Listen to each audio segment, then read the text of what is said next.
Momen pertemuan Jokowi-Putin saat itu cukup menyita perhatian publik. Apalagi dalam pidatonya, sang aktor invasi mengingatkan suatu hal ke presiden kita. Lantas sesuatu apakah itu? Berikut ulasannya. Gimana kalau kita mulai dari mengulik hubungan Indonesia dan Rusia?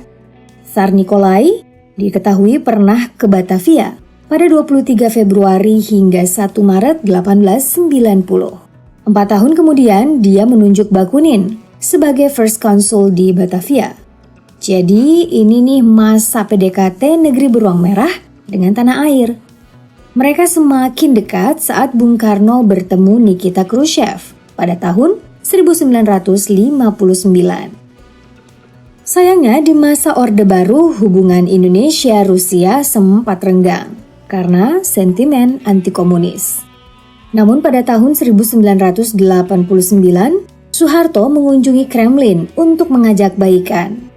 Hasilnya, hubungan diplomatik tetap terjalin, tapi mereka stagnan dalam hal kerjasama. Ya, kalau kata generasi milenial, ini mah udah lost contact. Namun setelah Orde Baru, Megawati Soekarno Putri menemui Vladimir Putin pada 21 April 2003. Menariknya, rasa saling menghormati itu ternyata masih ada. Indonesia dan Rusia pun kembali menjalin hubungan bilateral. Keduanya bahkan menandatangani deklarasi persahabatan dan kerangka kerja kemitraan. 10 tahun kemudian, Susilo Bambang Yudhoyono bertemu Vladimir Putin di G20 Summit. Putin saat itu menegaskan komitmen Rusia untuk memperkuat kerjasama dengan Indonesia. Hubungan mereka semakin lengket setelah Jokowi berkunjung ke acara 20th Anniversary of ASEAN-Rusia Summit. Berikut beberapa kesepakatan yang berhasil dicapai.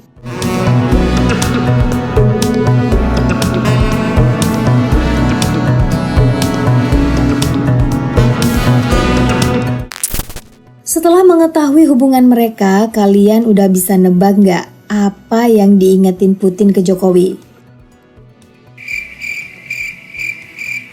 Kalau belum, yuk kita lihat jasa Rusia terhadap Indonesia. Tim Jejak Populer menemukan sesuatu yang menarik di bidang ekonomi. Indonesia diketahui sering mengekspor minyak kelapa sawit, karet, dan juga kopi. Menurut Kedutaan Besar Republik Indonesia di Moskow, nilai perdagangan mencapai 40 triliun rupiah dari tahun 2011 hingga 2019. Informasi selengkapnya bisa kalian lihat di artikel berikut ini. Jadi, jangan heran kalau Rusia menjadi tujuan ekspor potensial negara kita.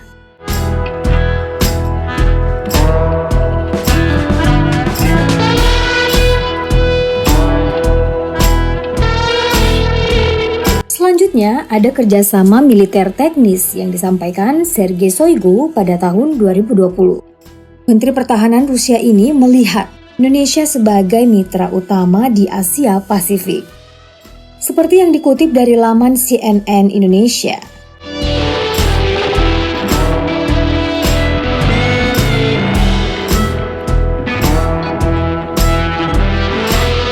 Kedekatan mereka kembali terlihat saat saling kunjung antar pejabat militer dan latihan simulator pesawat Sukhoi. Selain itu, TNI mengoperasikan berbagai alutsista buatan Rusia. Mulai dari pesawat tempur Sukhoi 2730 untuk Angkatan Udara, helikopter Mi-17 dan Mi-35 di Angkatan Darat, serta batalion tank BMP 3BT-3F untuk Angkatan Laut. Sekarang kalian pasti udah penasaran dengan peringatan Putin ke Jokowi, ya kan? Jadi gini, di masa awal kemerdekaan, Uni Soviet tidak ingin melihat Indonesia kembali dikuasai Belanda. Andrew Gromyko saat itu mempelopori sebuah gerakan yang mengecam rencana tersebut. Hasilnya, Uni Soviet yang diinduki Rusia pada 1948 mengakui kemerdekaan Republik Indonesia secara de facto. 2 tahun kemudian, mereka mendukung negara kita masuk sebagai anggota PBB. Tommy Lebang dalam bukunya bahkan menyebut Rusia terus mendukung kemerdekaan Indonesia. Lalu begini kata Putin saat itu, "Saya ingatkan kembali bahwa negara kami membantu Indonesia membangun kenegaraan dan memperkuat posisi Republik di kancah internasional." Dia juga menyinggung Rusia yang pernah mengirim spesialis, insinyur, dan kontraktor. При участии наших специалистов, инженеров, строителей в Индонезии были возведены крупные объекты транспортной и промышленной инфраструктуры, стадионы, госпитали, другие важные учреждения, многие из которых продолжают работать и по сей день. Wah, ternyata Putin cuma mau mengingatkan peran Rusia di masa lalu. Tuh kan, nggak semengerikan yang kamu bayangin. Sebaliknya, Putin justru menekankan Indonesia sebagai salah satu mitra utama Rusia di Asia Pasifik. Hubungan yang terjalin disebut bersifat konstruktif, saling menguntungkan, dan terus berkembang. Tradisi persahabatan dan bantuan timbal balik sejak lama disinyalir sebagai dasar utama. Selain itu, Putin mengaku tertarik mengembangkan industri tenaga nuklir nasional dan membangun ibu kota Nusantara. Rosatom State Corporation diklaim bersedia merealisasi proyek tersebut. Kata Putin, "Kami memiliki banyak potensi kerjasama bisnis dalam memajukan infrastruktur transportasi dan logistik." Rusia memang terbukti membantu Indonesia membangun sejumlah infrastruktur. Lihat saja Gelora Bung Karno yang sama seperti Stadion Luzhniki di Moskow, Rumah Sakit Persahabatan di Jakarta, hingga Patung Pemuda di Senayan. Oh ya, Tugu Tani dan Monas juga termasuk loh.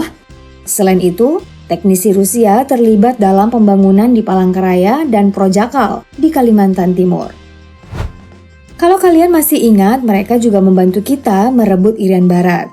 Saat itu tidak ada persenjataan canggih dari Blok Barat untuk menghadapi Belanda di Papua. Setelah Januari 1961, Indonesia memutuskan move on ke Blok Timur. Alasannya, karena Uni Soviet lebih bisa diandalkan daripada Amerika. Mereka memberi bantuan militer senilai 2,5 miliar US dollar atau saat ini setara dengan 37 triliun rupiah. Hasilnya, armada udara dan laut Indonesia semakin kuat. Berikut penjelasan Ahmad Taufikur Rahman dalam buku bertajuk Kepemimpinan Maritim.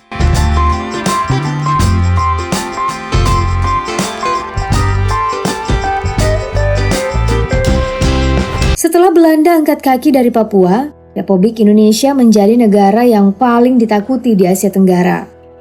KRI Irian Baru hilang dari peredaran sekitar tahun 1970-an. Terakhir ada beberapa proyek investasi Rusia di Indonesia. Sebut saja Rosneft yang bekerja sama dengan Pertamina di bidang energi, serta industri farmasi dan hospitality yang masih perlu ditingkatkan. Nilai investasi Rusia hingga tahun 2019 tercatat mencapai 18,4 juta US dollar atau sekitar 274 miliar rupiah. Setelah melihat jasa Rusia terhadap Indonesia, sekarang kamu udah tahu kan sesuatu yang diingatkan Putin ke Jokowi? Kalau gitu jangan lupa ninggalin jejak kalian di kolom komentar.